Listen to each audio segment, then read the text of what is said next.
Okay. Paano to ang pH level sa ato ang system.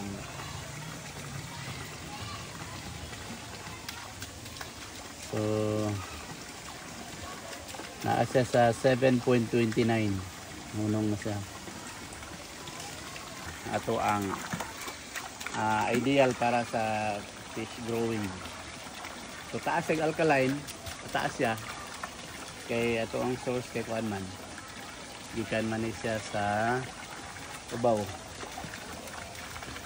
Gikan sa sapa.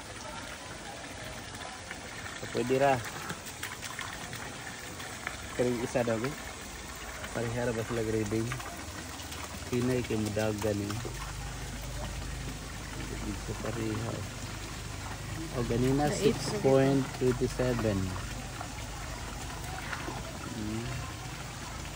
Pinay kayo mo. Kasi built ng battery.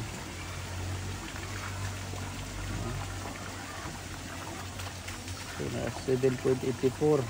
29 na siguro ito diri ganina. Dari ako ganina ito 7.80. Di sa pareha grading ano. 7.80 balik ko dito.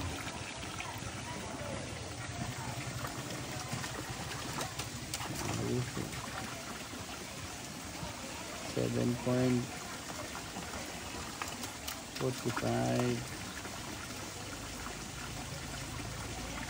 Ano siya ng grain sa ano, hindi na gini sa steroid. Okay. So nalagyan na siya ng grain steroid. 7.38. So yun ay 7.80. Na siya ay variance mga 0.40. Pero na-belong siya sa range ra. Range sa good for tilapia siya sa ayahang pH level. This tama tayo 6.5 to 9 allowance. So kapag maabot og 8, okay 9. Okay pa. Okay. Okay. Para sa temperature. Oh. Temperature so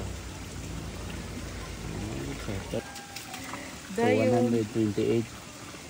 Sige meaning ana sir kanang TDS ang iyang content sa iyang tubig sa mga organic mga organic content niya organic. So safe siya imnon. So, pila ang range sa safe imnon? Mga 180. So kung maabot na sa mga below. Below. So ang range 0 good. Check na ko ang ulan. Sa aquarium 0 jud eh. Dili po. Depende asa gikan ang source sa tubig. Noon po napoy waste sir no sa isda. Okay. Ang waste sa isda mo to yung kadugang niya og ammonia. So mo above na siya 180. So minito sa ina na siya mga katong high ammonia. Range of ammonia. Nani pwede na siya high level. Ilisan jud ang tubig. Check mo na ko na pag pananglitan kini 128. So dapat kung timpla dito sa ang hydroponic solution moabot siya og mga 200. So dapat og 200 siya so naa sa mga 72 nga sobra. Kini kay times 10 man so nasa 720.